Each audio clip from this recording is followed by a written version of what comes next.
teori Brahmana ini itu mengemukakan bahwasanya agama Hindu atau agama Hindu masuk itu karena adanya Brahmana. Brahmana adalah suatu kasta yang tertinggi di agama Hindu. Nah, yang kedua ada teori Vaishya. Nah, teori Vaishya ini adalah penyebaran budaya India yang didapat oleh pedagang India melalui jalur laut.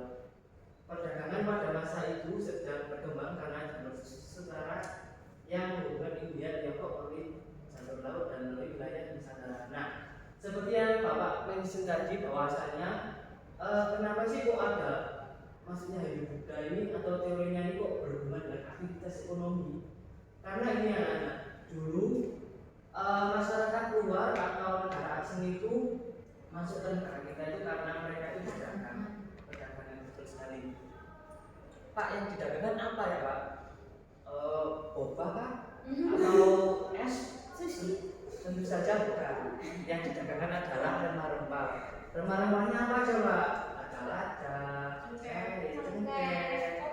kopi, minyak. Kopi itu rempah-rempah. Ada apa? Kopi itu rempah-rempah. Selain rempah-rempah, kemiri Pak. Ada buah-buahan, sayur-sayuran dan lain sebagainya.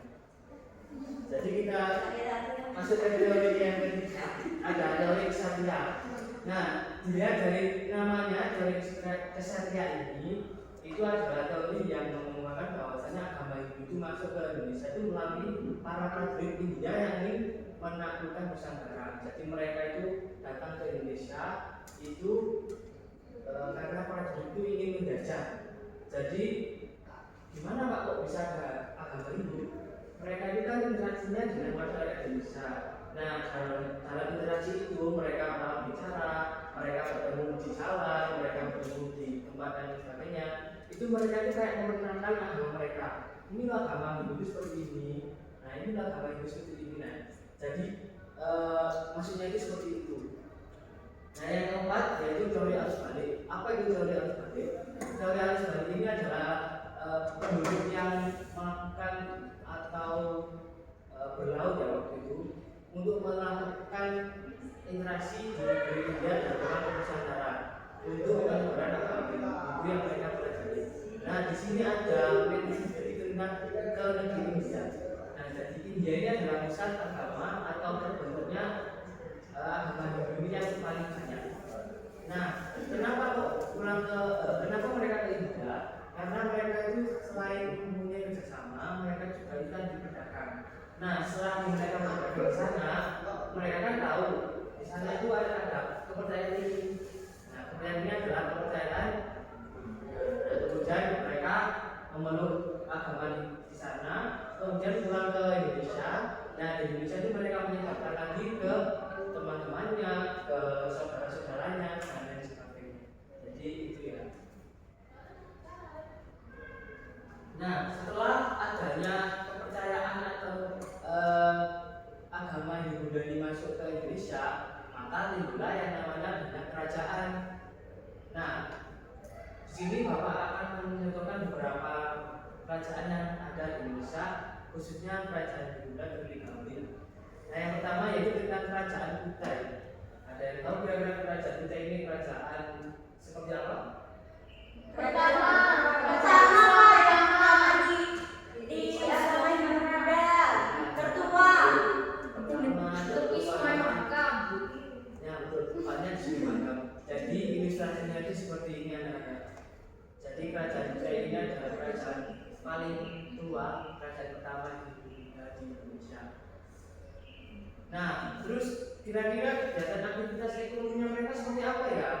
Jual beli, dagang Pak, jual beli. Nah, kalau sekarang kalau pedagang jual beli itu kan sekarang kan kayak dipermudah ya dengan Shopee. Nah, pakai apa? Aplikasi.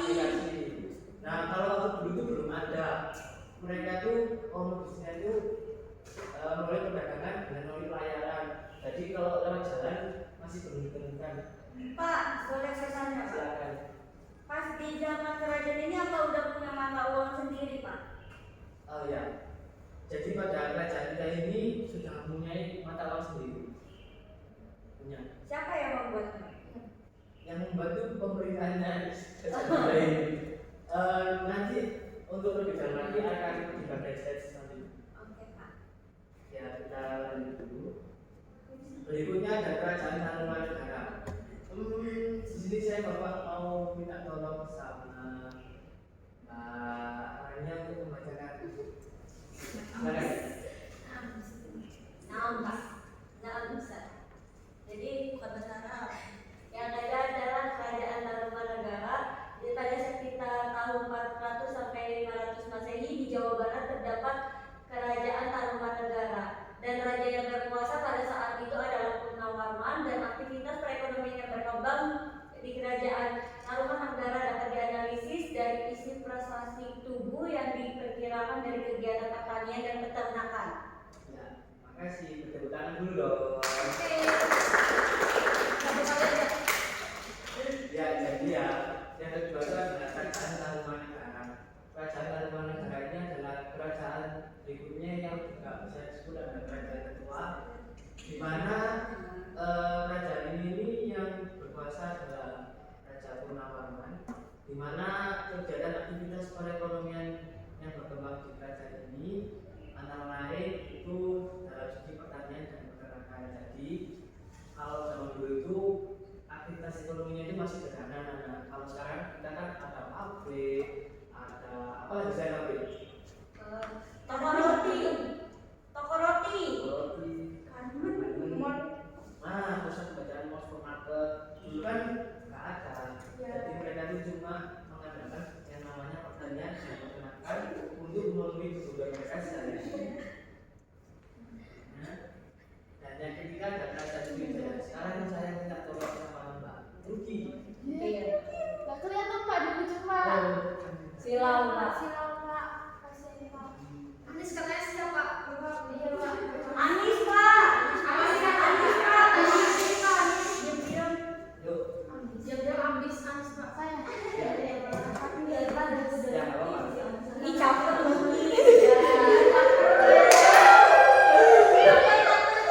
Ayo. Kerajaan Sriwijaya. Sriwijaya merupakan bentuk kekuasaan dengan sistem kedaulatan. Kerajaan Sriwijaya merupakan kerajaan termegah yang ada di Indonesia pada abad ke-7. Adapun hasil perekonomiannya diperoleh dari dagang dan hasil bayar pajak. Kan bisa kita dulu dong. Ya, jadi selanjutnya adalah kerajaan Sriwijaya. Kerajaan Sriwijaya ini adalah kerajaan yang paling besar, kerajaan yang paling megah, kerajaan yang paling makmur pada masa ini. Nah, kerajaan ini itu hasil perekonomian mereka itu diperoleh juga dari melalui perdagangan hasil pajak. Nah, yang di sini ada pembedanya adalah biaya hasil pajak. Kenapa kok biaya hasil pajak? Karena pada masa itu kan kerajaan Sriwijaya itu kan kerajaan maritim ya, yang artinya itu mereka itu bergerak di sektor Kelautan. Jadi kalau misalkan ada kapal-kapal lain atau kapal-kapal asing itu masuk ke wilayah mereka, mereka akan menarik. Pak, berarti awal mula pajak ini dari kerajaan Sriwijaya. Bisa jadi. Bisa jadi. Jadi pajak itu memang sudah dikenal sejak zaman ini Di kerajaan Sriwijaya. Nah, betul. Jadi mereka itu berkembangnya itu dengan pesat karena ini mereka selain berdagang juga mendapatkan pendapatan dari pihak pajak.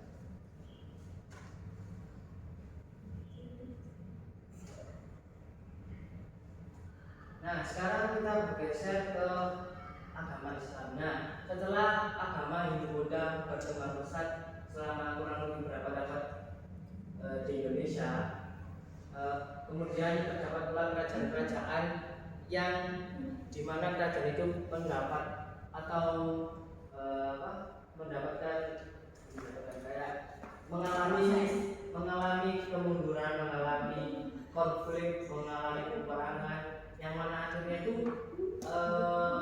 kerajaan itu pada akhirnya runtuh satu persatu. Nah, runtuhan ini kemudian digantikan dengan masuknya Islam, di mana nanti akan ada kerajaan Islam sebagai pengganti dari kerajaan Hindu itu sendiri. Nah, sebelum kita mengetahui ada apa saja itu kerajaan Islam di Indonesia, kita akan mengenal dulu bagaimana sih maksudnya agama Islam ini ke Indonesia. Yang pertama yaitu menurut Zainal Arifin, di mana menurut beliau ini agama Islam masuk ke Indonesia itu pada abad ke-7 Masehi. Jadi agama Islam ini masuk pertama kali ke Indonesia di Sumatera Utara. Yang kedua menurut Ganggang, agama Islam ini masuk ke Indonesia pada tahun 674 Masehi, di mana seorang raja Arab bernama Tarjeh itu mereka itu datang ke Indonesia, kemudian berkunjung ke kerajaan Hulim atau Kalingga untuk melakukan keadilan, kemakmuran dan kemapanan perintah Abisima di Jawa. Jadi mereka tidak berkunjung memperkenalkan agama Islam ke kerajaan Hulim. Pak, Yang ketiga yaitu menurut Junaid Waringin, agama Islam ini masuk ke Indonesia pada tahun 670 Masehi, di mana dengan landasan bahwa terdapat sebuah makam Raka Amin yang berarti tahun 670 Masehi. Jadi kenapa kok ada sebuah makam ini menunjukkan Islam? Jadi Islam itu ada ciri-cirinya. Selain salah satunya adalah arsitektur. Nah, arsitektur ini dapat makam. Makam ini adalah sebuah nisan. Jadi kalau misalkan anak-anak berkunjung ke masjid, terus menemukan kubah, kemudian menemukan bentuk yang besar, terus kemudian kayak bentuk pelengkung itu adalah seperti peninggalan waktu dulu kerajaan Islam di Indonesia. Karena hal ini itu mereka itu kayak ciri-cirinya Islam itu ada gitu. Nah, yang keempat ya seminar ini adalah yang dilakukan oleh beberapa pihak yang terkait, di mana mereka itu menyelenggarakan sebuah perkumpulan di Medan pada tahun 1963. Nah, hasil dari perkumpulan ini itu menimbulkan bahwasanya agama Islam itu masuk ke Indonesia pada abad ke-1 Hijriah atau abad ke-7 langsung ada. Ya, jadi seperti itu dulu untuk teorinya masuk Islam, bagaimana sih Islam itu masuk ke Indonesia. Untuk lebih jelas lagi, nah ini seperti yang Bapak tadi saya jelaskan, bahwasanya secara umum agama masuk ke Indonesia itu mereka itu karena adanya kepentingan, karena mereka itu ada keinginan selain untuk berdagang, pernikahan dan lain sebagainya. Yang terpenting adalah mereka itu datang ke Indonesia itu karena keinginan untuk berdagang. Nah, dari perdagangan ini para pedagang Muslim itu menetap, mereka itu tinggal di sebuah tempat, kemudian berkenalan dengan warga sekitar di sana, kemudian mereka itu memperkenalkan agama Islam. Nah, agama Islam itu seperti ini, kemudian dilanjut dengan pernikahannya. Pernikahan ini dari tadi kan ada kayak pedagang. Nah, pedagang ini itu melakukan pernikahan dengan warga Nusantara Indonesia itu yang masih menganut agama Buddha atau yang masih menganut kepercayaan. Nah, itu mereka itu kemudian menikah, anaknya kan punya keturunan. Nah, seiring lambat tahun semakin banyaknya pernikahan itu pulang, maka mayoritas masyarakat Muslim Indonesia itu akan juga berkembang pulang. Jadi seperti itu. Nah, yang ketiga ada pendidikan. Nah, pendidikan di sini adalah khususnya di pesantren ya. Kalau kita bicara pesantren pasti kita menujunya adalah agama Islam. Nah, jadi ini setelah adanya pernikahan mereka, kemudian ada seseorang yang mempunyai ilmu atau mempunyai suatu pemahaman yang fasih, kemudian mereka itu mendirikan sebuah lembaga pendidikan. Kenapa mereka mendirikan lembaga pendidikan? Yang pertama yaitu untuk berdakwah di sini seperti apa? Mereka itu menerapkan agama Islam. Yang kedua, untuk meneruskan ajaran mereka ke generasi berikutnya dan seterusnya. Dan yang keempat yaitu tentang seni budaya. Nah, seni budaya di sini sering digunakan pula oleh para ulama dan murid dalam mendakwahkan Islam. Salah satunya adalah seni pahat, seni ukir, seni tari, seni musik, dan seni sastra. Nah, sekarang kita berkunjung ke kerajaan Samudra Pasai, di mana kerajaan Samudra Pasai ini adalah kerajaan Islam yang pertama di Indonesia, tepatnya di Pulau Sumatera. Kalau teman-teman pernah lihat masjid Agung Aceh yang waktu itu Tsunami. masuk dari tsunami. Pernah lihat di gambar.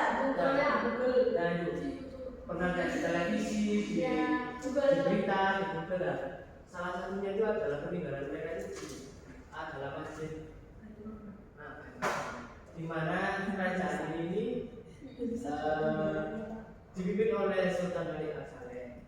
Nah, terus kesinambungannya dengan aktivitas ekonomi itu seperti apa, Pak? Jadi mereka itu berkembang melalui perdagangan.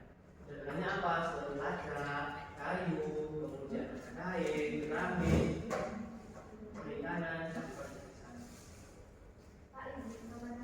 Ya, sekarang. Yang kedua adalah kerajaan Demak. Nah, setelah kita berkunjung ke Sumatera, kita bertolak ke Jawa Tengah. Nah, di Jawa Tengah ada kerajaan Demak. Ada yang pernah ke Jawa Tengah di sini? Saya. Barangnya ke Jawa Tengah ke mana? Itu ke Demak itu masjid Demak, tapi nggak ada masuk. Oh, nggak ada masuk. Cuma ngelewatin doang. Oh, iya. Sama siapa? Sama saudara-saudara. Ada lagi? Yang mana?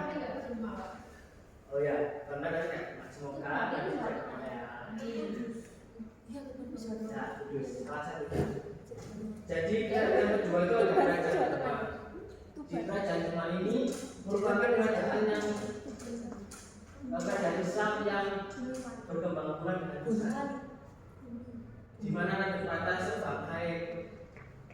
sebagai sebelumnya itu kan ada kayak ya sebagai rajanya itu mereka itu kayak berkolaborasi bersatu gitu sebetulnya untuk mendirikan sebuah kerajaan Demak. Nah, aktivitas ekonominya itu seperti apa? Mereka itu berdagang dan bertani seperti rempah-rempah, tekstil, keramik, buah-buahan, sayuran, dan kerajinan tangan. Di mana kerajinan tangan ini kalau misalkan kita berkunjung ke kerajaan Demak, itu pasti kayak banyak kan yang kayak jual kerajinan tangan, gitu kayak buat kandungan kunci, kandungan handphone dan lain sebagainya kan ada ya. Artinya kan kerajinan kan seperti itu. Ada yang dari kain, sarung, Pak, bertanya dulu, Pak. Pak, bertanya dulu, Pak. Kenapa Tuban Gresik membantu Depok? Padahal Tuban dan Gresik bukannya di Jawa Timur ya, Pak? Ya, jadi gini, sebenarnya kan ada di pasar ini kan kayak mereka itu berkeinginan untuk memutus hubungan dengan Majapahit. Nah, Majapahit ini kan waktu itu kan kerajaan yang paling kuat, kerajaan yang paling besar di Jawa Timur, yang berpusat di Purwokerto. Nah, mereka itu akhirnya itu kayak bergabung. Nah, untuk gimana caranya untuk mengalahkan kerajaan Majapahit ini. Nah, seiring berjalannya waktu, akhirnya dengan keberhasilan mereka itu berhasil mendirikan kerajaan Demak, yang mana kerajaan Demaknya adalah kerajaan Islam yang juga memiliki keberhasilan dalam era-eranya. Bisa ada peninggalannya juga sekarang juga bisa kita lihat sampai sekarang kan ya. Itu di situ itu. Kita lagi yang ketiga. Nah, yang setelah kita bertolak ke Jawa Tengah, kita akan bertolak lagi ke Banten. Di mana di Banten itu juga ada kerajaan Banten, yang mana kerajaan Islam juga yang berada di Pulau Jawa. Nah, di sini Sunan Gunung Jati sebagai pendiri kerajaan ini ya, di mana aktivitas ekonomi mereka itu juga sama sebagai pedagang, sebagai warpa, buah-buahan dan kerajinan tangan. Nah, dari sini bisa kita simpulkan sama-sama bahwasanya di era kerajaan Buddha maupun imperialisme itu aktivitas perekonomian mereka itu terbilang masih sederhana. Mereka hanya mengandalkan sektor perdagangan, peternakan, pertanian, kemudian juga perikanan dan lain sebagainya. Kalau dibandingkan dengan sekarang itu eranya sudah sangat berbeda jauh sekali ya. Kalau sekarang kan perekonomian mereka sudah banyak, ada pabrik, industri, kemudian juga ada ekspor juga. Nah itu tadilah kita kenalan dengan aktivitas ekonomi pada bulan pada waktu dulu. Nah setelah kita kenalan dengan masa lalu atau memahami masa lalu terlebih dahulu ya, kita bergeser ke materi yang kedua tentang kegiatan ekonomi di masa sekarang. Nah di sini ada sebuah gambar di mana terdapat seorang sepertinya membeli ya, kemudian membayar transaksi ya. Jadi kegiatan ekonomi ini salah satunya adalah jual. Nah apa saja sih yang kita akan selami sama-sama? Yang pertama kita akan memahami pengertian lebih dahulu ya. Jadi anak-anak kegiatan ekonomi ini adalah sebuah aktivitas yang dimana suatu aktivitas yang harus dipenuhi untuk memenuhi kebutuhan mereka. Nah, kita sebagai manusia tentunya adalah makhluk sosial yang tidak bisa hidup tanpa bantuan orang lain. Nah, salah satunya adalah kegiatan ekonomi. Tanpa adanya orang lain, kegiatan ekonomi pun juga tidak akan bisa berjalan dengan baik. Nah, di mana kegiatan ekonomi ini kita sebagai manusia itu dalam rangka memenuhi kebutuhan mereka terdapat 3 bagian atau 3 kegiatan penting, yaitu yang pertama produksi, dan yang kedua distribusi, dan yang ketiga konsumsi. Nah, sekarang kita simak tentang produksi terlebih dahulu. Produksi ini adalah suatu kegiatan untuk menambah manfaat atau menambah suatu barang untuk menciptakan barang baru untuk memenuhi kebutuhan manusia. Jadi produksi ini itu misalkan gini, bisa Bapak temukan misalkan Bapak membuat sebuah roti. Nah, Bapak membuat sebuah roti ini adalah sebuah gambaran atau ilustrasi tentang produksi ini. Nah, hasil produksi ini dibagi menjadi 2 bagian, yaitu produksi barang dan jasa. Yang pertama ada produksi barang. Ada yang tahu produksi barang itu seperti apa? Roti, membuat roti, ya, menjahit, tailor ya. Sweet. Ya, tapi yang disampaikan oleh Mbak Rene tadi ya, pada penjahit, kemudian toko roti dan lain sebagainya. Jadi kalau produksi barang itu adalah produksi yang bisa kita lihat dengan indera kita. Nah, kemudian ada produksi jasa. Apa sih produksi jasa itu? Jadi produksi jasa itu adalah produksi yang kegiatannya itu untuk menambah nilai guna. Akan tetapi misalnya itu kayak kita tidak bisa melihatnya. Jadi bisa ditunjukkan juga misalnya perawatan, desain jasa pengobatan, dan jasa pariwisata, dan dokter, taksi, ojek, bidan, dan lain sebagainya itu jasa. Dan sini paham ya? Paham. Kita lanjut tentang ini yang ditanya tentang anjing. Kenapa sih kok manusia itu atau kegiatan produksi itu kok penting? Kira-kira kenapa ya? Memenuhi kebutuhan. Betul sekali. Kita beri tepuk tangan dulu dong. Oke, lanjut. Kita ke kegiatan produksi ini ya. Jadi dalam produksi ini ada faktor-faktor untuk kenapa sih kok kita harus memilih produksi itu ada apa faktor? Yang pertama ada faktor alam, yang kedua faktor tenaga kerja, yang ketiga tentang faktor modal, dan yang keempat faktor kewirausahaan. Oke, selanjutnya tadi kan ada produksi, sekarang distribusi.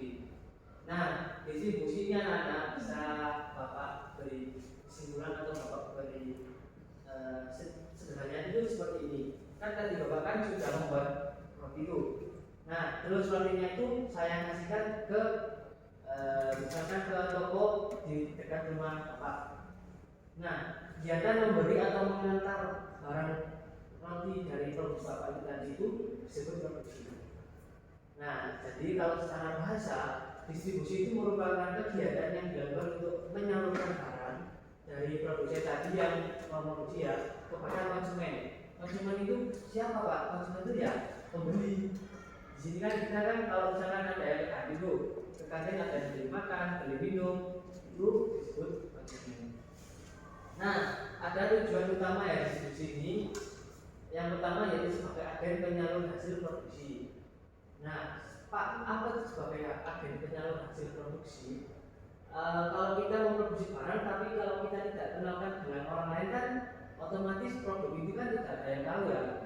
Nah, jadi yang utama itu produksinya seperti itu, agar apa yang kita produksi itu bisa dilihat atau bisa sampai kepada konsumen, sehingga produksi yang kita buat itu bisa dapat dikenal oleh masyarakat. Yang kedua yaitu agar hasil produksi dapat dimanfaatkan oleh masyarakat secara maksimal. Di sini kalau kita lapar kita butuh apa? Makan. Nah, itu makan ini adalah salah satu dari contoh kecil dari produksi yang dapat dimanfaatkan oleh masyarakat secara maksimal. Yang ketiga yaitu memenuhi kebutuhan barang dan jasa tertentu. Maksudnya seperti apa? Kalau kita menulis kita membutuhkan apa? Pensil, kertas, pulpen, Ya, jadi alat-alat tulis itu adalah salah satu contoh dari kebutuhan barang agar bisa tercapai. Nah, yang keempat yaitu menjaga keberlangsungan produksi perusahaan. Jadi maksudnya di sini lebih luas ya. Kalau kita sudah memproduksi, jadi kita memberlangsungkan lagi untuk keberlangsungan produksi perusahaan itu sendiri maupun orang lain. Nah, dalam penyalurannya atau dalam pengirimannya itu ada 3 jenis anak-anak. Yang pertama yaitu distribusi langsung. Apa itu distribusi langsung? Sekarang saya minta tolong kepada Mbak Amalia untuk membacakan distribusi langsung. Distribusi langsung kegiatan distribusi yang dilaksanakan tanpa perantara antara produsen dan konsumen. Contoh, perusahaan roti yang menjual rotinya secara langsung dan penjahit yang menyalurkan hasil langsung ke konsumen. Ya, terima kasih. Betul-betul dulu loh. Ya, jadi distribusi ini adalah distribusi yang dilakukan oleh produsen secara langsung. Jadi kalau misalnya Bapak ngasih roti ke Lala, nah itu namanya produksi langsung tuh. Produksi langsung apa? Distribusi langsung. Ya, yang kedua distribusi semi langsung. Yang kita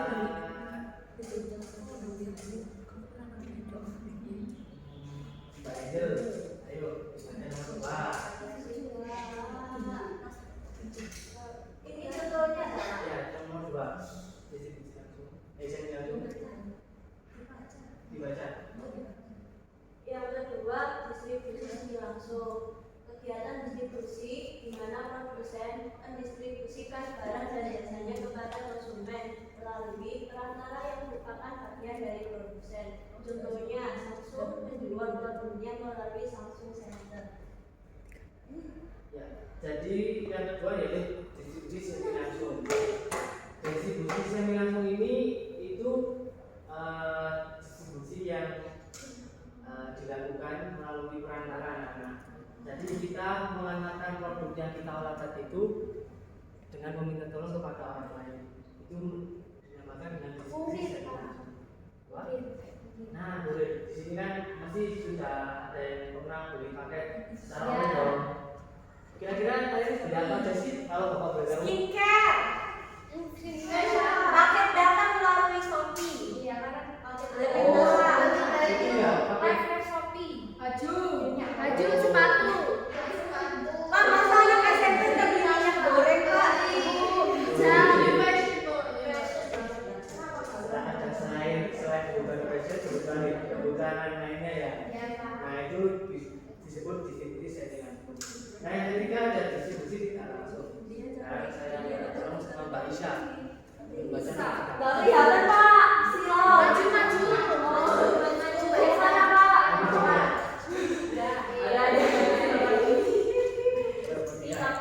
Yang mana Pak? Nomor 3 saja. Nomor 3, distribusi tidak langsung. Kegiatan distribusi di mana produsen mendistribusikan barang dan jasanya melalui perantara tersebut dapat berupa agen, minimarket, pasar dan pedagang kecil. Oke, terima kasih. Campur pura-pura kecil. Tepuk tangan dong.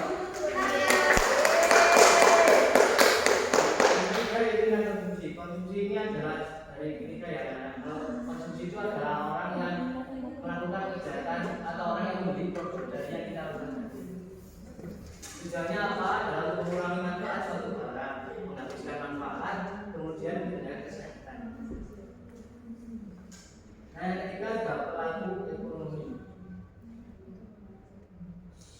Nah, pelaku ekonomi itu apa Pak? Pelaku ekonomi itu merupakan individu atau kelompok yang melakukan kegiatan ekonomi. Nah, di sini itu ada 3 ya. Yang pertama itu rumah tangga konsumen, yang kedua rumah tangga produsen, dan yang ketiga rumah tangga pemerintah dan yang keempat adalah masyarakat konsumen. Nah, rumah tangga konsumen ini adalah sekelompok masyarakat baik individu maupun kelompok yang melaksanakan konsumsi, di mana hasil konsumsi ini baik jasa maupun barang untuk memenuhi kebutuhan mereka. Yang kedua adalah rumah tangga produsen. Rumah tangga produsen ini merupakan pelaku atau kegiatan ekonomi yang menghasilkan barang dan jasa untuk memenuhi kebutuhan masyarakat. Nah, yang ketiga adalah rumah tangga pemerintahan, di mana rumah tangga pemerintahan itu berhubungan langsung dengan pemerintah, di mana biasanya mereka itu berkolaborasi atau bekerjasama dengan BUMN dan BUMN. Nah, ada rumah tangga masyarakat negeri. Nah, rumah tangga masyarakat negeri ini itu erat kaitannya dengan faktor ekspor dan impor. Dan untuk memutuskan waktu, di sini pertanyaan komunikasi, silakan teman-teman.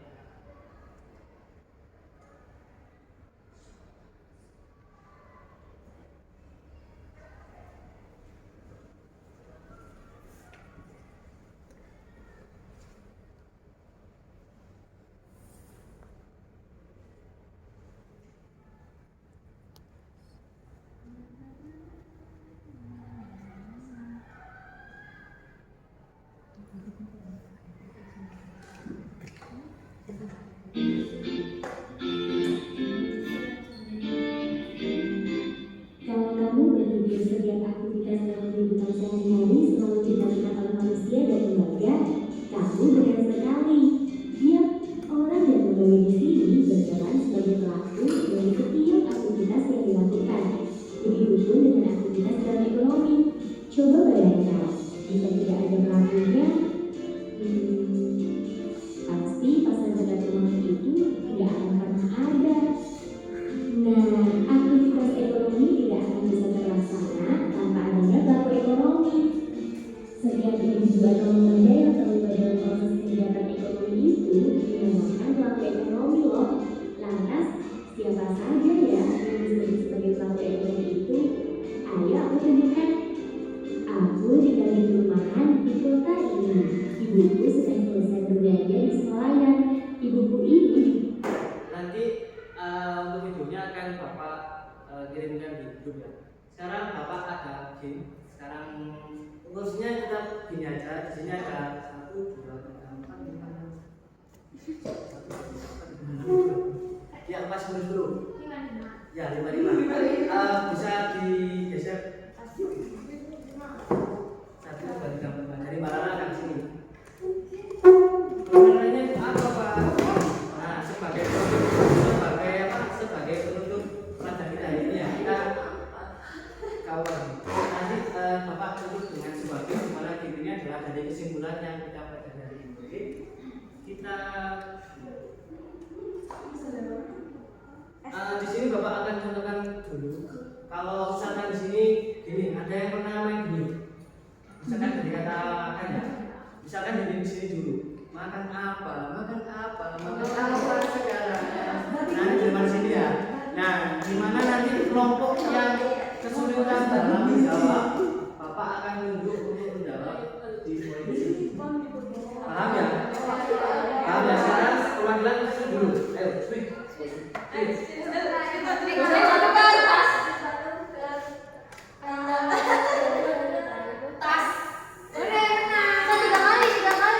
Berarti yang sebelah sini ya?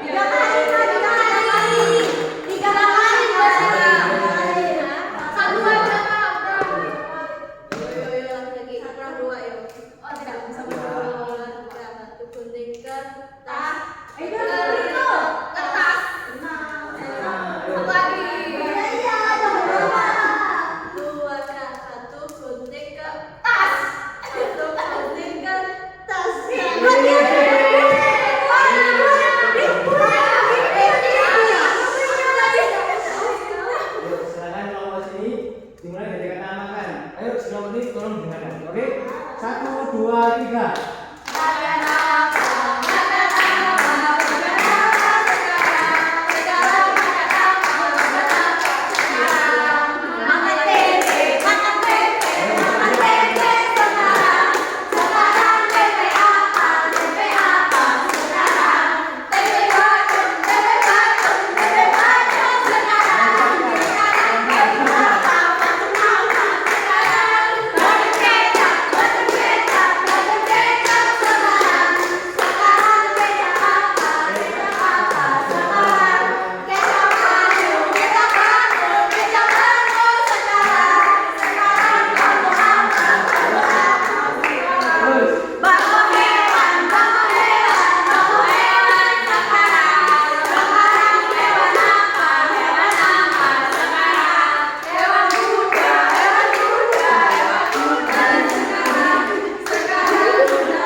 Untuk perwakilan dari sini untuk menunjuk nomor berapa untuk pertanyaan dari kelompok ini? Nomor berapa? Nomor 3. Ayo kelompok ini tolong simak nomor 3. Ada pertanyaannya? Teori Waisya merupakan salah satu teori masuknya hidropoda di Indonesia yang diasumsikan dari Pasta. Tuh.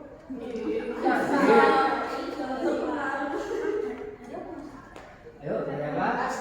Kasta. Kasta. Oke. Saya kunci jawabannya. Apakah betul? Yang benar apa?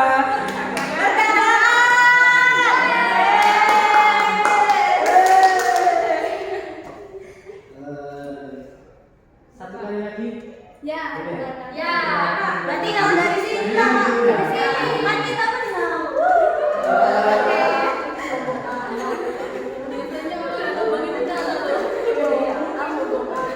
Tutup makan apa, Pak? Apa bebas, Pak?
kelompok yang melakukan kegiatan ekonomi baik konsumsi maupun produksi maupun disebut Pelaku ekonomi.